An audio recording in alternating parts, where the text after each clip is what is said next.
철은 성인의 몸속에 약 2에서 4g 정도 분포하는데 주로 적혈구 내에 헤모글로빈 형태로 존재하며 간과 근육에도 일정량 존재합니다. 신체에 필요한 철분이 충분히 공급되지 않으면 다양한 증상이 나타날 수 있습니다. 철분 결핍의 증상 중 가장 흔히 느끼는 증상은 빈혈로, 어지러움, 호흡곤란, 수족냉증 등과 같은 다양한 증상이 동반됩니다. 이는 철분이 부족하여 체내 산소 운반 능력이 현저히 저하되기 때문에 나타나는 증상인데, 빈혈은 곧장 피로감과 무기력감으로 이어지게 됩니다. 특히 충분히 쉬었음에도 불구하고 지속적으로 피로를 느끼거나 에너지 부족으로 인해 일상생활에서 무기력함을 느끼는 경우가 많습니다. 철분은 적혈구의 헤모글로빈의 필수 구성 요소로, 이가 없으면 충분한 양의 헤모글로빈을 형성할 수 없어 결론적으로 적혈구의 산소 운반 능력을 떨어뜨립니다. 적혈구가 조직과 장기에 충분한 산소를 공급해주지 못함에 따라 신체 내 모든 세포가 최선의 기능을 발휘하지 못하고, 이는 몸의 전반적인 컨디션 저하로 나타나게 됩니다. 산소는 세포 내에서 에너지를 형성하는 데 매우 중요한 원료인데, 철분 결핍으로 인해 운반되는 산소량이 줄어들게 되면 세포의 에너지 공장이 효율적으로 작동하지 못하게 됩니다. 이 또한 전반적 에너지 부족과 신체적 피로감을 강하게 느끼게 합니다. 생성되지 못한 에너지와 산소의 부족은 근육기관을 쉽게 지치게 하고 그 기능을 떨어뜨립니다. 극심한 철분 부족은 뇌에 공급할 산소량 역시 저하시키기에 인지기능 감소와 집중력 저하를 느낄 수 있습니다. 과학자들은 메타 분석과 각종 피로도 측정을 통해 철분이 피로감에 미치는 영향을 연구한 바가 있습니다. 빈혈이 아닌 철 결핍을 가지고 있는 성인에서 객관적인 신체 능력의 변화와는 무관하지만 주관적인 피로감을 호소하는 것으로 보아 이런 피로감을 개선하기 위해 철분이 풍부한 식품이나 보충제를 섭취하는 것을 권장합니다. 앞서 설명했듯이 철분 부족은 혈액 내에서 운반되는 산소의 부족을 초래합니다. 철분 부족이 피부 건강에 문제를 일으키는 이유는 철분이 부족하면 혈액의 산소 운반 능력이 감소하여 피부를 포함한 신체 조직에 충분한 산소가 공급되지 않게 되기 때문입니다.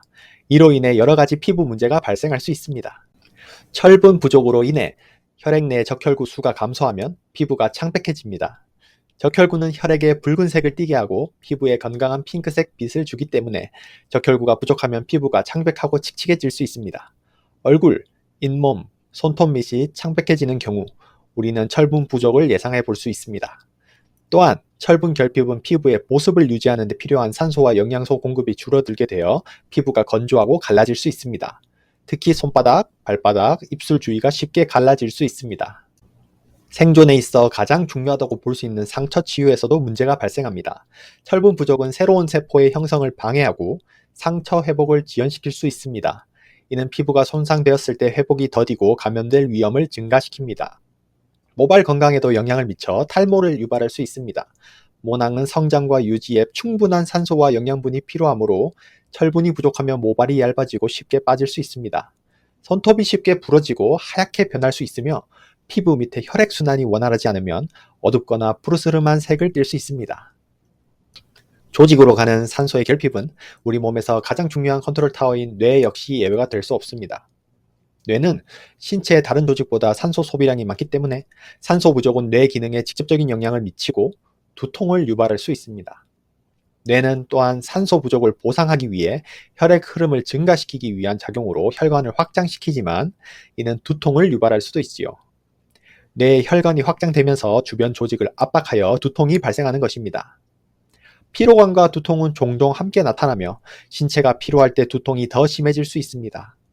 철분 부족으로 인한 신체적 스트레스와 불안이 두통을 유발할 수도 있습니다.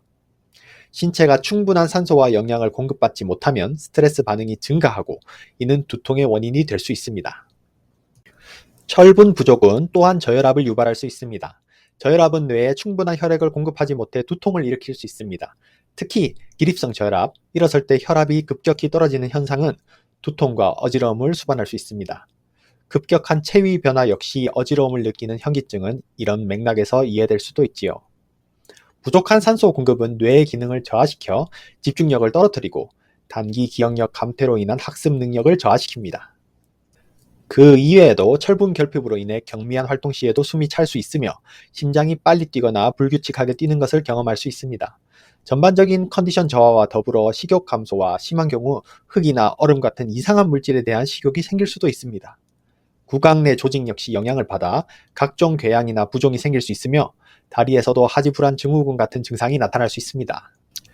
우리 주변 식품 속에 들어있는 철은 대부분 잘 흡수되지 않는 삼가철인 비햄철이라서 철분의 흡수에 영향을 주는 인자를 봐야 합니다.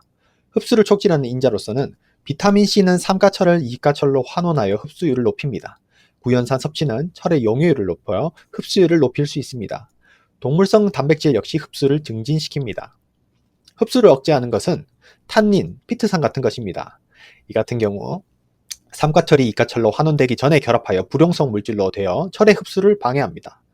피트산이 풍부한 현미나 탄닌이 많은 적포도중이 원인이 됩니다. 식이섬유를 많이 섭취하면 소화관 내에서 철을 비롯한 금속 이온과 결합하여 대변으로 배설되기 때문에 흡수율이 낮아집니다. 보건복지부 영양소 섭취 기준에 따르면 한국인 성인 남성 기준 평균 필요량은 8mg 이상이며 권장은 그 이상인 10mg 정도 추천드립니다. 성인 여성의 경우 남성과 비슷한 양을 섭취하는 게 좋지만 월경기의 여성의 경우 더 필요하기 때문에 11에서 14mg 정도 섭취하는 게 좋습니다. 임산부의 경우는 여기에 거의 80%를 증량하여 19에서 24mg 정도 드시는 게 좋습니다.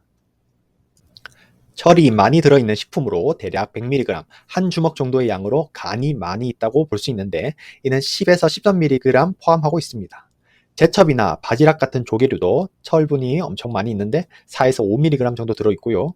채소는 시래기나 시금치가 3mg 이상 들어있습니다. 철분이 풍부한 식품으로는 육류, 생선, 콩류, 시금치 등이 있으며 말씀드렸다시피 비타민C와 함께 섭취하면 흡수율이 높아집니다. 의외로 다크초콜릿 70에서 85% 카카오 기준이 철분 함량이 11mg 이상 되기에 간식으로 섭취하기 알맞습니다.